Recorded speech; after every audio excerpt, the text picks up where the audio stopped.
parecidas las que ocurren con la ehrlichiosis. Y bueno, pues tenemos que ir a la parte del laboratorio.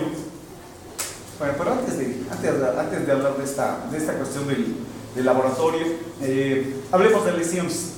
¿Qué pasa con las lesiones? De acuerdo a lo que comenté, vamos a encontrar una pérdida importante en el volumen sanguíneo, pero sobre todo asociado a la hipersensibilidad tipo 3 vamos a encontrar hemorragias en las vísceras. Entonces, si esto nos vamos con hemorragias, esto por ejemplo es un caso de babesiosis por Babesia bovis. ¿Sí? ¿Qué dijimos de Babesia bovis?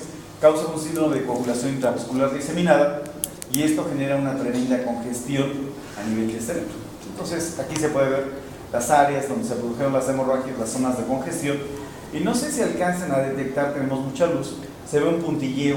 Todo ese puntilleo corresponde a las zonas de coagulación en el cerebro. De hecho, ¿qué es esto? Pues todo esto es hemosiderina, ¿sí? Depositada en la víscera. Esta hemosiderina presenta tóxica para el tejido. ¿Sí? Aquí tenemos un caso de la forma cerebral de la babesiosis en la que los animales mueren repentinamente, y el contraste del animal anémico contra el animal ictérico. ¿Sí? Entonces, esto puede pasar desde el principio y está relacionado con la respuesta. Esto es un secuestro de sangre en los capilares y la pérdida en estas áreas de la pigmentación. ¿Qué es esto? Pues esto es la hemoglobinuria. ¿Sí? La orina no debe de salir con ese color. Bueno, ¿qué más? Hepatomegalia. ¿Sí? ¿Qué pasa con el hígado que acumula una gran cantidad de sangre y que tiene hemorragias? Pierde bordes. Todos seguramente han visto un hígado, espero, ¿sí? Porque sé que tenemos aquí algunos especímenes que son de tercero o cuarto semestre. Los bordes del hígado normalmente son afilados. Cuando se produce su aumento de tamaño o los fenómenos de congestión, los bordes se pierden, la víscera literalmente se infla. Este es pulmón, ¿sí? No tiene nada que ver su color con la coloración normal. El color es normalmente como mamey. Aquí tenemos un pulmón bastante congestivo, ¿sí? La vesícula biliar llena, saturada de pigmentos, ¿sí? Las vísceras pueden tener una coloración amarillenta también, la grasa se va a pigmentar. ¿Qué es esto, compañera? ¿Qué es esto? Los carniceros le dicen la pajarilla. Es el vaso, ¿sí? Es un vasote. De hecho, tal vez no se parece a los vasos que ustedes hayan visto. Está muy grande y está con una coloración bastante especial. Está como marmoleado, hay zonas oscuras. Esta cosa tiene infartos, esta cosa tiene zonas congestivas. ¿Qué es esto? Esto se llama ascitis, ¿sí? ¿Cuál sería, a ver, tú, Canija, la fisiopatología de la ascitis? Esa puede ser una pregunta del examen.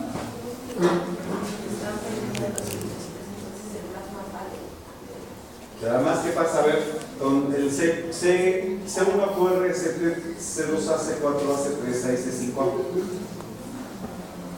A veces no interviene. ¿Qué dijimos que hacían? Son proinflamatorios. Entonces, ¿cómo está el rollo de esa inflamación? Genera vasodilatación. ¿Dónde, Canija? ¿Dónde produce vasodilatación? Todo esto. Vasodilatación. En un vaso sanguíneo capilar. Ahí es donde funciona. Histamina, serotonina, leucotrienol. Al producirse la vasodilatación, aumenta la permeabilidad. Y si aumenta la permeabilidad, se sale el líquido. Y si se sale el líquido, sigue las leyes de la gravedad. ¿A dónde se va? A la cavidad. ¿Sí estamos? Eso es lo que genera la ascitis. ¿Qué es esto, compañero? Tú, cariño, no te hagas. ¿Qué es esto? ¿Nunca lo han visto así? No, a mí me gusta cortarlos de esa manera para asarlos. Es un riñón. Es un riñón cortado a lo largo. ¿Qué tiene este riñón? Pues está lleno de esto. Otra vez, ¿verdad? ¿Qué demonios significa esto? Pues esto es una inmunofluorescencia de una impresión de un riñón. Y todo lo que se ve en verde son los complejos inmunes producidos por Babes. Entonces, es una lámina. Si esto lo tridimensionalizamos, el riñón está atascado de complejos inmunes. Entonces, este riñón está sumamente deteriorado. ¿Vamos? O sea, acá hay sobre todo una supercongestión.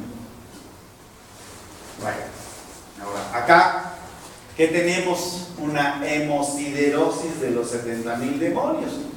Si ustedes ya tienen preparaciones histológicas o histopatológicas, esto siempre sigue un patrón así como que muy regular en su distribución y aparecen algunos acúmulos de hemosiderina. Esto es una hemosiderosis. ¿Qué implicaciones tiene la hemosiderosis? Esto es tóxico para las vísceras, no es normal. Por esta razón, el que le entra con bastante gusto a consumir hierro, esta es una de las situaciones que puede tener. Y se los digo porque hubo un tiempo en el que los papás tenían la condición de que se aferraban. Hay que darle muchas vitaminas y hay que darle mucho hierro a los niños. ¿Sí? ¿Por qué? Porque antes ser anémico era algo común. No sé, era como hacer la primera comunión, el haber sufrido alguna vez anemia. Entonces se acostumbraban a suplementar y en muchos de los casos era regular. De hecho, hubo una de esas modas, así como están los piercings y ponerse adornos y cosas por el estilo, de comer vitaminas casi por toneladas. O sea, había gente, o sea, las vitaminas se vendían por cubetas y la gente se tomaba 30, 40 tabletas de vitaminas. ¿Para qué sirve una vitamina, compañeros? ¿Qué les dijeron en bioquímica respecto a las vitaminas? Porque pueden tomarse todas las vitaminas que tengan, o que quieran, pero si no hay sustrato para que funcione la vitamina, no sirve de nada ponerle vitaminas. Entonces, las vitaminas son coenzimas. Si son coenzimas, ayudan a que una coenzima lleve a cabo una función. Entonces, si no hay sustrato para que la enzima funcione, no sirve de nada que se suministren las vitaminas. Bueno, ¿qué vemos aquí? Pues este es un hueso largo y esta es la médula. ¿Qué tiene esta médula? Esta médula está degenerada. ¿Sí? Se convierte en algo parecido a la gelatina. Se llama degeneración grasa. Entonces, esta debería ser médula roja, pero se volvió gelatina. Es ineficiente ya este tipo de médula. Esto puede ocurrir en los animales adultos. Se pierde su capacidad de hematopoietina.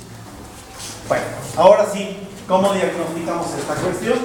Pues la situación más común es hacer un frotis y revisarlo para buscar los protozoarios. ¿De dónde hay que tomar la muestra regularmente? De sangre capilar. Entonces, un piquete en una oreja, la primera gota que sale es la que nosotros vamos a tomar para hacer el frotis. Si no toman la primera gota, va a ser difícil que encuentren los parásitos. ¿Sí? ¿Por qué, compañera? ¿Qué causan C1, QRST, C2A, C4A, C3A, C5A? Causan un secuestro de eritrocitos parasitados. ¿Dónde están? En los capilares.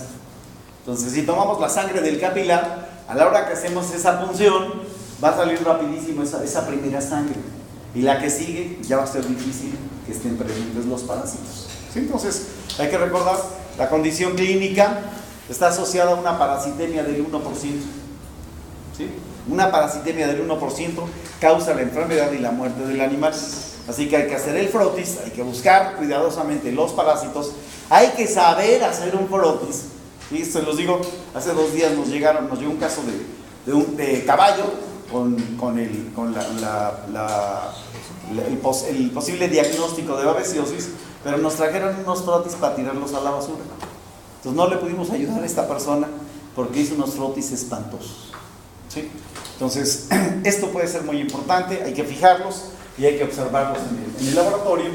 Sí existen técnicas inmunológicas para diagnóstico de babesiosis. De hecho, en el caso de los equinos, si se pretende mover estos animales, los animales, sobre todo cuando van a salir, por ejemplo, en caballos de competencia que van a salir del país, deben de llevar un certificado de estar libres de babesiosis. Y es más, de forma regular, los caballos que salen de México son discriminados.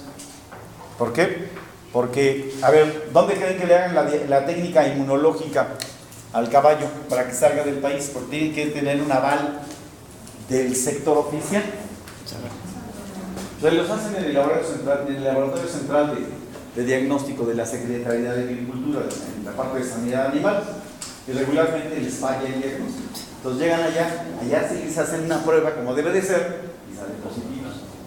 Entonces, entre que eran positivos y no, mantengan a todos los demás caballos lejos de ese. ¿Por qué? Porque mientras no se demuestre lo contrario, es un criminal. ¿Sí? Puede estar infectado. Entonces, hay técnica de ELISA, hay técnica de Western blot, de hecho, ya hay técnica de PCR, pero estas técnicas regularmente se utilizan con fines de investigación epidemiológica. ¿Sí? Para perros, hay técnica de ELISA. ¿Sí? De hecho, seguramente algunos de ustedes conocen las DOT ELISA. ¿Sí? ¿Qué es una DOT ELISA? Una DOT ELISA es una ELISA que se hace en papel. ¿Sí? Varios laboratorios, tal vez uno de los más famosos se llama IDEXX, vende el DOT ELISA. ¿Sí? El DOT ELISA lo puede hacer cualquier persona aunque no sea veterinario. ¿Sí? Solo tiene que cubrir dos especificaciones. La primera, que sepa leer. Todos saben leer. Y la segunda, que no sea daltónico. ¿Qué es el daltonismo? Pues cuando no confunden los colores. O sea, no pueden ver determinado espectro de la luz. Entonces aquí la cuestión con el DOT ELISA es, ustedes ponen una gota de la sangre y se va a producir un cambio de coloración en el papel en donde está impregnado el material que va a generar la reacción. Entonces simple, es como en las pruebas de embarazo. Si se ve de este color, felicidades, está usted embarazada. Si no se ve de este color, ya se salvó. ¿Sí? Entonces en este caso es el simple cambio de color. Hay toda una serie de patrones que hay que leer para interpretar en estos cartuchos. Un cartucho de este tipo cuesta 18, 20, 25 dólares, depende de la marca. Y pues es uno de los esquemas que se puede utilizar para diagnosticar babeciosis en perros. ¿Sí? Entonces, aquí, de acuerdo a donde ustedes trabajen, va a ser la opción de usar una u otra técnica. ¿Sí? En perros, particularmente, se está profundizando en la cuestión de la parte clínica y de laboratorio, y normalmente se puede encontrar este tipo de elementos si profundizamos un poquito. ¿Sí? Entonces, ¿qué pasa con una anemia macrocítica? Pues hay pocas células, pero son grandes, puede variar el tamaño de las células, puede haber una gran cantidad de células jóvenes, esto ya lo comenté, eso se maneja con una reticulocitosis.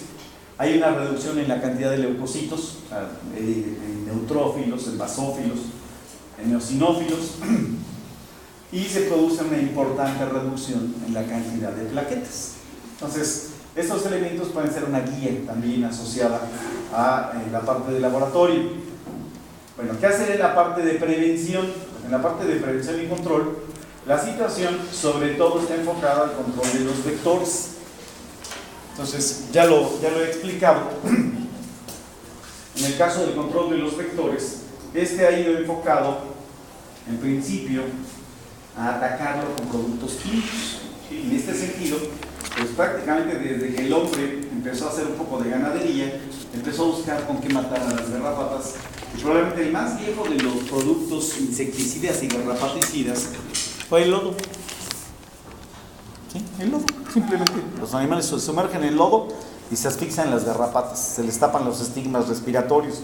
Después usaron extractos de tabaco. ¿Por qué? Porque el extracto de tabaco tiene nicotina. Y al final empezaron a desarrollar ya productos muy específicos, productos sintéticos, en algunos casos, productos derivados de las plantas. ¿De dónde sacan, a ver, compañera, de dónde sacan la piretrina?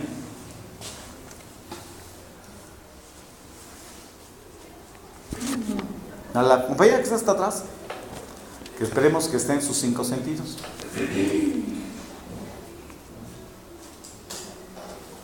¿Alguien se acuerda?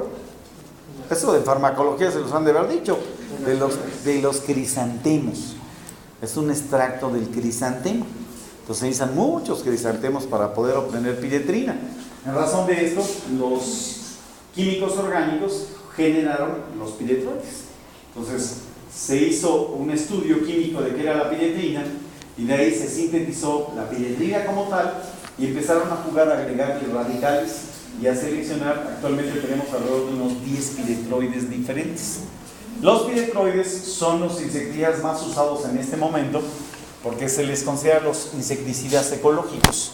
¿Por qué son ecológicos? Porque estos tienen un efecto, se le llama efecto knockdown. Esto es, actúa y se desnaturaliza. Pero actúa matando la garrapata, por ejemplo, y después se desnaturaliza porque es fotosensible. ¿Sí? Entonces hay nicotinoides, hay varios productos en este sentido. Están los fenilpirazoles, están las lactonas macrocíclicas y pues aquí pues en primer lugar los organofosforados, pero los organofosforados son insecticidas que a nivel mundial cada vez se utilizan menos. ¿Por qué? Porque son tóxicos. De hecho, ¿alguien ha usado Asuntol alguna vez? ¿Sí? ¿Han visto el sobrecito de Asuntol que dice moderadamente tóxico mientras no le eche usted agua? Porque si le echa usted agua se vuelve extraordinariamente tóxico. Entonces los de la compañía tienen toda la razón. En el sobre es moderadamente tóxico, pero cuando le echan agua, que siempre hay que ponerle agua al Asuntol, se vuelve 1000 veces más tóxico. Entonces, sencillo, si usas esa cosa como se le aplicas a los animales, pues los bañas, ¿sí? Entonces, si lo bañas y se cae el insecticida al suelo, ¿qué creen que le pase al suelo? Se mega contamina. Entonces, esta situación, regularmente, todo lo que se usa, ya sea por aspersión o por inmersión, va a parar al suelo y genera una tremendísima contaminación. Entonces, estas cosas cada vez están más prohibidas por el impacto que tienen a nivel ecológico, ¿sí? Entonces, nada de esto se salva, ¿sí? Todo de alguna manera tiene algún efecto secundario independientemente de la especie en la que se utilicen. Y siempre ha habido un tremendo desorden en su utilización. ¿Por qué? Porque no está regulado su uso, ¿sí? Cualquiera de ustedes puede salir en este momento e ir allá afuera a la farmacia y decirle, quiero 1 kilo de Asuntol, ¿sí? Y empezar a aventarlo por el ambiente así como si fuera cualquier tontería. ¿Qué es lo que se tiene que hacer? Pues tiene que haber una serie de regulaciones para el manejo, incluso para el desechado de todas estas sustancias, cosa que no existe en México. Y la otra situación es la anarquía en su utilización. Entonces, desafortunadamente, desde que se conciben los garrapaticidas, no ha habido control en su manejo. Y el resultado, que ahorita es visible, es que las garrapatas, ya por ejemplo, allá por San Luis, por Tamaulipas, pueden ser resistentes a los organofosforados, pueden ser resistentes a los piretroides. De hecho, aquí me falta una familia, que es la familia de las amidinas, de la cual solamente hay un integrante, que es el amitraz. Hay resistencia a las amidinas. De hecho, en esa zona ya hay resistencia a los fenilpirazoles. Y en el sureste ya se empezó a detectar resistencia a las lactonas macrocíclicas. Entonces, hay zonas en donde hay triple o cuádruple resistencia.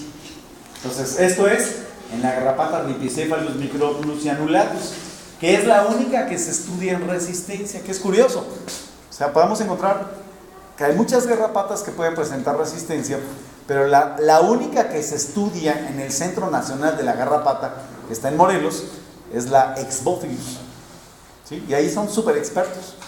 De hecho, ya hay biólogos moleculares de garrapatas que ya tienen el genoma de las garrapatas y que están manipulando los genes de las garrapatas, que ya pueden hacer diagnóstico molecular de la resistencia. Pero, pues simplemente son referentes, ¿sí? Sirven para detectar las resistencias.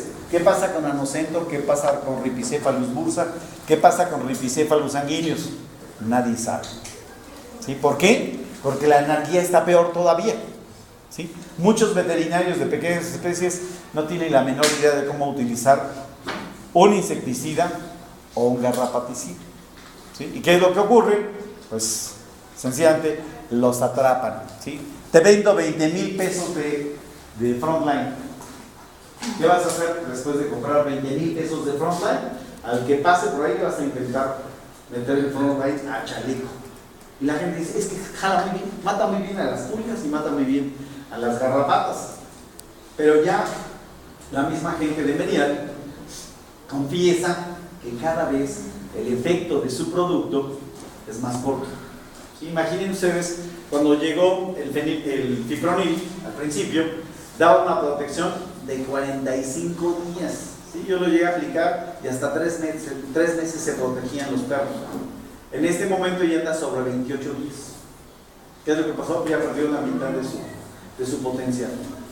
¿Sí? Entonces, esto es tremendo. Y es más tremendo porque ahorita se han presentado algunas contingencias, ya son auténticas epidemias asociadas a otras enfermedades a las que está ligada la rinicephalus. Y pues es padrísimo el asunto. Imagínate que tú seas una representante de Merial y que ganes una licitación en la que el gobierno te va a comprar 5 millones de pesos en Frontline, y que la compañía te diga: yo te doy el 10% de lo que vendes. Entonces hiciste de una buena lana, ¿sí? Entonces, ¿qué ocurre aquí? Pues en Baja California, por ejemplo, hubo un brote de fiebre manchada. Esta enfermedad la relacionaron con ripicephalus.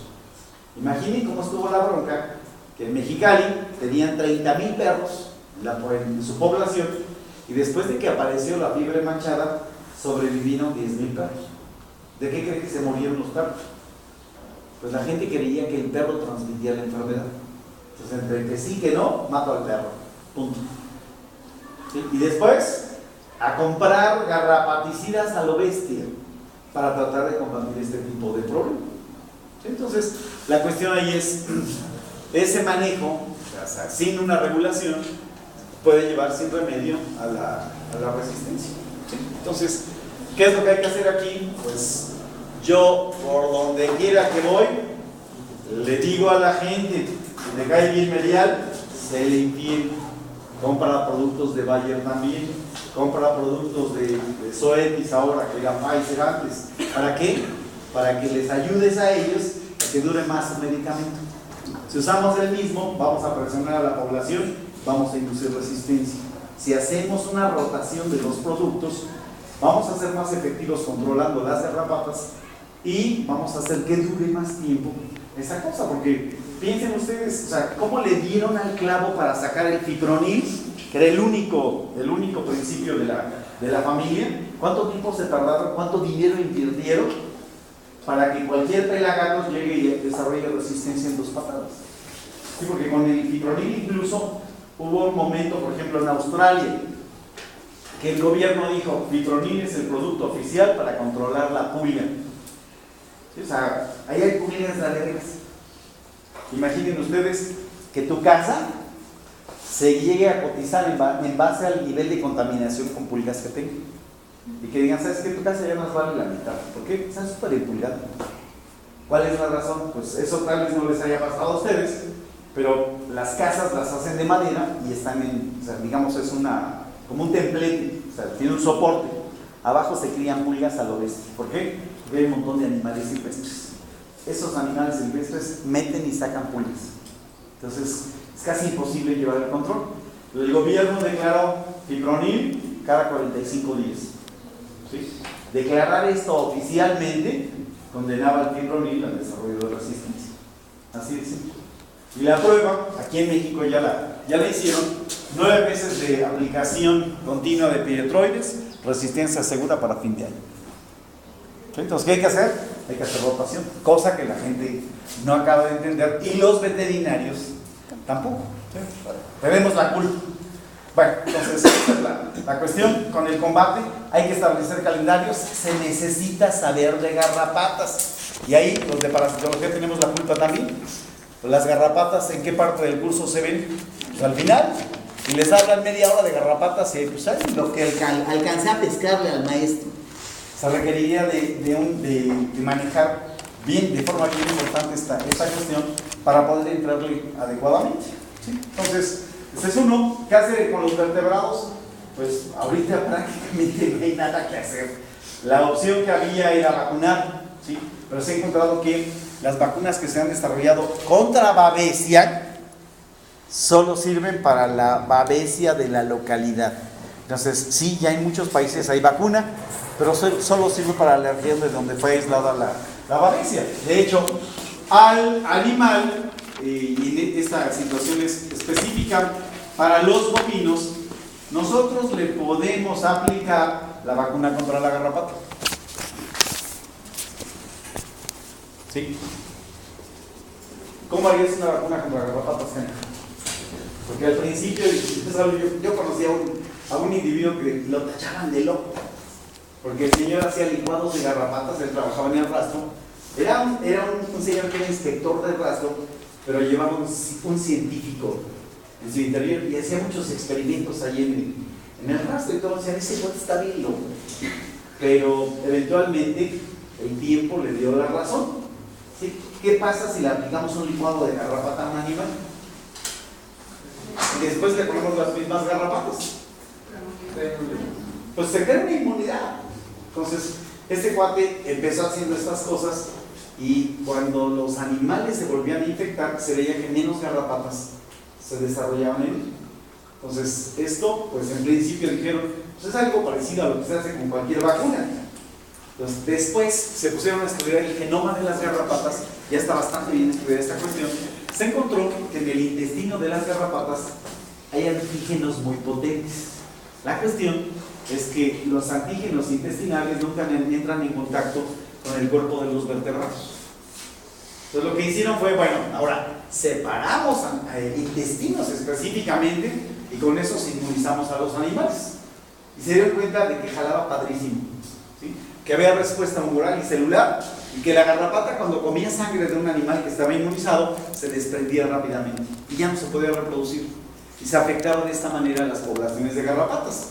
La bronca para ese tiempo fue decir, bueno, si yo quiero hacer una vacuna, ¿qué necesito para hacer la vacuna? Si está en el intestino de las garrapatas, ¿sí? Que el intestino de las garrapatas se escapa, o sea, la fisiología del intestino de una garrapata se escapa de del más febril de los sueños que ustedes hayan tenido.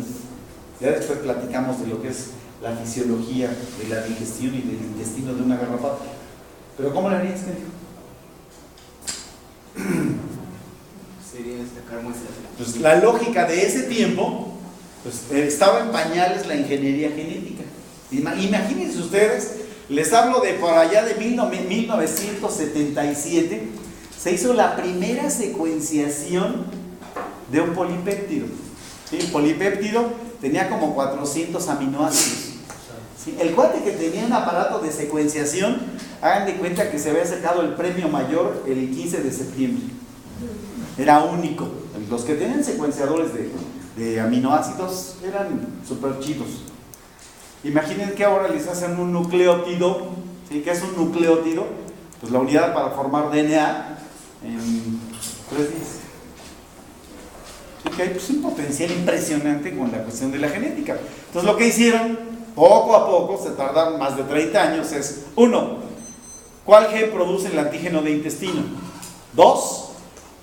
Probar que los genes producían esas sustancias. 3. Transferir los genes a bacterias, Escherichia coli, controladas. Y las escherichias producen los antígenos del intestino de la garrapata. Esto es lo que se vende comercialmente como Gavac, que es la vacuna contra la garrapata Rhipicephalus microplus. Entonces se vacunan los animales y de esta manera se controla la infección. ¿Cómo se llama? Gavac. ¿Gavac? Gavac. Tengo mi chamarra de Gavac incluso. ¿Sí? La cuestión aquí es con esta vacuna, curiosamente, fue en 2 partes del planeta que se desarrolló esta vacuna. Primero la desarrollaron los australianos, y en el otro país que se desarrolló, ¿cuál creen que fue? Suena hasta ilógico. No, México no. No fue México. De hecho, un laboratorio mexicano es el que se asocia con estos cuates para poder movilizar sus vacunas. Guatemala. Cuba. ¿Sí? Los cubanos tienen una gran evolución en la cuestión de ingeniería genética y ellos produjeron la vacuna. ¿Sí? La comercializan a través de un laboratorio mexicano y de esta manera funciona. O sea, la garrapata come sangre de un animal inmunizado y se daña su intestino. ¿Qué hace la garrapata? Se desprende, ya no puede reproducirse. Y de esta manera es que se combate a las garrapatas junto con este tipo de productos. Entonces, estos productos se aplican por aspersión, se aplican por inmersión, en cuyo caso se desarrollan estos tanques, un tanque de inmersión pues requiere es un tanque que tiene 10 metros cúbicos, requiere una instalación aproximadamente de unos 400 metros cuadrados, y todavía quedan algunos miles de estos tanques en el país que sobrevivieron a la época de oro de la campaña nacional para la garrapata. Hay productos que se aplican sistémicamente, como la ivermectina, y hay productos que se aplican por derrame, son los famosísimos productos puro. ¿Sí? ¿Estamos de acuerdo? Ahora, puse esta cosa a propósito porque esto, ustedes tienen que cultivar la cultura con los dueños de perros. ¿Sí? Los perros, ya en este momento, pueden tener una variedad importante de garrapatas. ¿Sí? ¿Cuál es la más común de las garrapatas en los perros? Es Rhipicephalus sanguineus. ¿Sí? Pero ya ahorita, ustedes pueden encontrar perros que traen garrapatas dermacentro.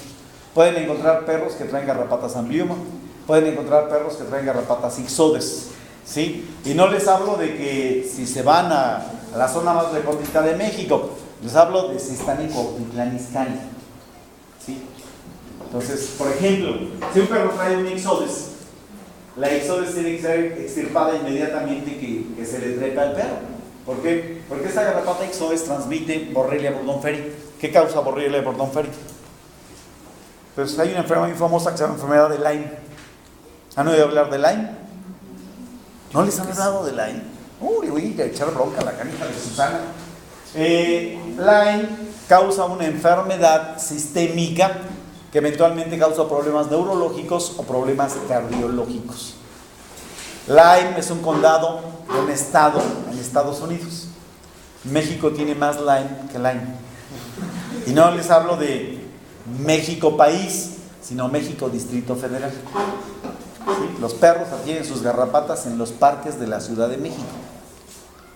¿Sí? Esta entonces la transmite ixodes, y esta la tenemos aquí en Cuautitlán Izcalli. Si alguien vive ahí por cerca del lago de Guadalupe, ahí es donde ya encontrarán las ixodes escapulares. ¿Sí? Entonces, las garrapatas tienen que ser extirpadas rápidamente y tienen que ser tratadas cuidadosamente. ¿Sí? Y esto se los digo, muchos de ustedes se inician haciendo estéticas. Y si le encuentran cosas raras, le pasan la máquina y le despedazan todo. Sacarle sangre a una garrapata es una estupidez. Si ustedes tienen alguna solución de continuidad, se infectan a través de la piel. Y ya hay datos, por ejemplo, en Sinaloa, de que alrededor de un 20% de gente está infectada con Ehrlichia canis por manejar perros infectados, por hacer estéticas en perros infectados, o simplemente por ser propietarios de perros que estaban infectados. ¿Por qué? Porque las garrapatas Rhipicephalus sanguineus están en su casa. Un buen porcentaje de esa gente tenía ya manifestaciones de religiosis. ¿Estamos? Entonces, esto hay que empezar a tomarlo cada vez con mayor seriedad y, repito, manejarlo racionalmente. Entonces, esto antes yo lo manejaba con mucho bombo y platillo, se volvió historia.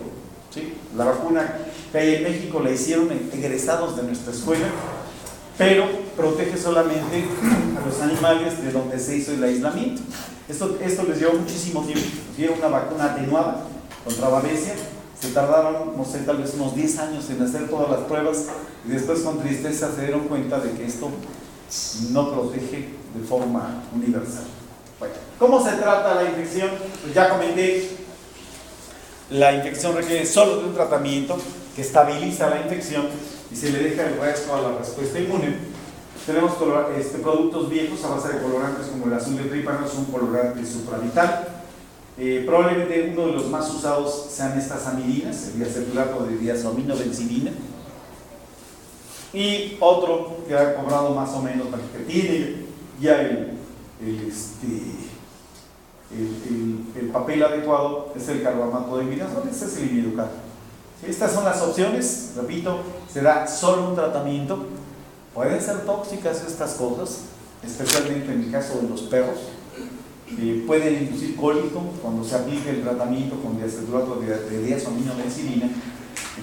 Por lo tanto, hay que manejar con mucho cuidado este tipo de cuestiones. Sí. En perros sería bueno también el tratamiento transfusión.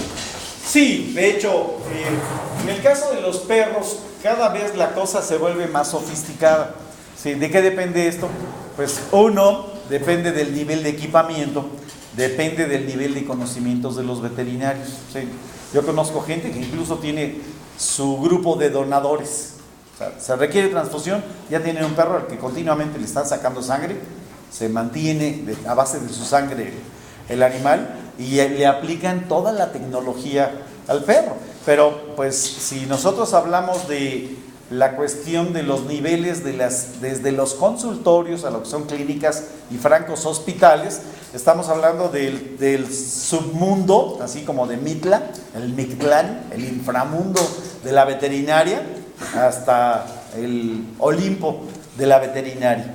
Entonces habrá gente aquí, por ejemplo, que tiene, no sé, hasta un aparato de resonancia para el perro, ¿sí? Mientras que habrá gente que se puede jactar de que tiene microscopio. O sea, a duras penas tiene un microscopio. O sea, entonces, ¿cuál es la cuestión aquí? Cuando hablamos de las clínicas, y esto, o sea, ustedes se tienen que aplicar en este sentido, todos los primeros años del desarrollo de una clínica es invertirle en que esa cosa sea mejor cada día. Entonces, todo lo que inviertan en aparatos, en sistemas de diagnóstico, va a regresar en forma de dinero hacia ustedes. Si se quedan con lo elemental, pues se van a quedar con las ganancias elementales también, para ir sobreviviendo. Entonces esto cada vez está más competido, es probable que algunos de ustedes ya se hayan dado cuenta, y lo primero que necesita el veterinario es estar capacitado. Si no sabe, está fregado. ¿Sí? ¿Por qué? Porque ahorita, no sé si conozcan al doctor Carlos García Alcaraz, pues ese señor ya está más allá del bien y del mal, probablemente es uno de los mejores veterinarios en pequeñas especies del país y de varios países, pero lleva 40 años y tiene toda la infraestructura, porque se preocupó por hacer esa cuestión, tanto en conocimientos como en equipamiento. Entonces, si se trata de hacer un diagnóstico, llega hasta las últimas consecuencias y está digamos, en el nivel más elevado para poder hacer el diagnóstico. ¿Sí? Entonces, ¿qué ocurre si no tenemos nada? Pues habrá que buscar los recursos para poderlo desarrollar. Profesor, sí. El miocardio también se utiliza para... Se usa para un montón de cosas. Se usa para un montón de cosas. De hecho, se utiliza también para el tratamiento de algunas rickettsiosis. Pero en el caso de anaplasma en bovinos particularmente, lo que se usa son los derivados de las tetraciclinas. Sí, entonces puede ser la tetraciclina o puede ser, por ejemplo, la doxiciclina, que es la que se está poniendo ahorita ya de moda en el tratamiento de la rickettsiosis o de las rickettsiosis del perro. Entonces, esto se está explorando en babesiosis de perros, ¿sí? Pero la cuestión básica es sobre todo el imidocar, ¿sí? El carbamato de imidazol, eventualmente este diacetylato de diazoaminobencidina. ¿Sí? Bueno, entonces esta es la cuestión. Esto ya se los comenté. Algunos de estos son tóxicos, pueden inducir cólicos y pueden dañar a los perros. ¿Sí? En el caso de bovinos, la babesiosis convierte las ganancias en esto. ¿Sí? O sea, el animal tiene que vivir infectado, tiene que pagar las consecuencias de la preinmunidad y esto afecta en cierta parte la productividad. Bueno, entonces, ¿preguntas?